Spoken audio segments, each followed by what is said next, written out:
General Nhlanhla Mkhwanazi dropped an absolute bombshell during his surprise press conference earlier this year. It took a whole bunch of South Africans by storm because he really exposed the rot at the head of the snake. South Africans have been well aware of the issues with policing for a very long time. Trust rates in the South African police at the moment are something around 20%, which doesn't bode well for social harmony and cooperation with law enforcement in general. And South Africans are also well aware that when you phone police, the emergency number, nobody answers. If you need assistance, nobody comes. You can go to the police station. The help you get is often unprofessional. But to be fair to police on the streets, they're hopelessly under-resourced. They're hopelessly overworked. They've got this absolutely terrible police officer to civilian ratio. They get no psychological support, they get no social support, they aren't actually that well paid, if I can be completely honest, especially if you consider how high risk the job is. And things like laboratories are failing, courts are failing, police make hundreds of arrests, they find the criminals back out on the street the next week because the prosecuting authorities aren't working properly. Their jobs are incredibly difficult.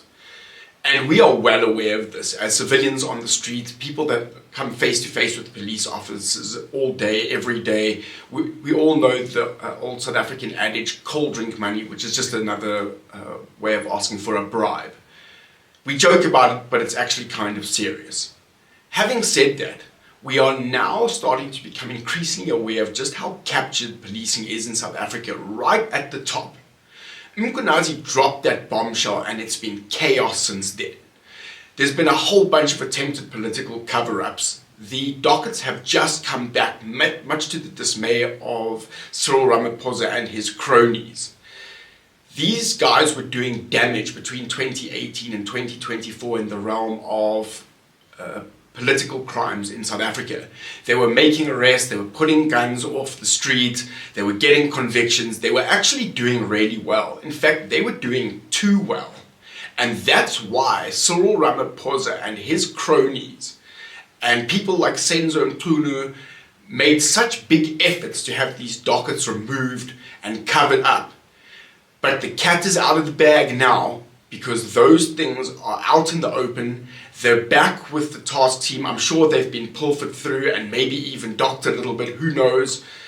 That kind of corruption and malfeasance does go on, but those dockets are back and it is an exciting time because I think that there's going to be a whole lot of scrambling. I think that pigs that have been feeding at the trough for the longest time are going to start scrambling over each other to get one last bite at the apple.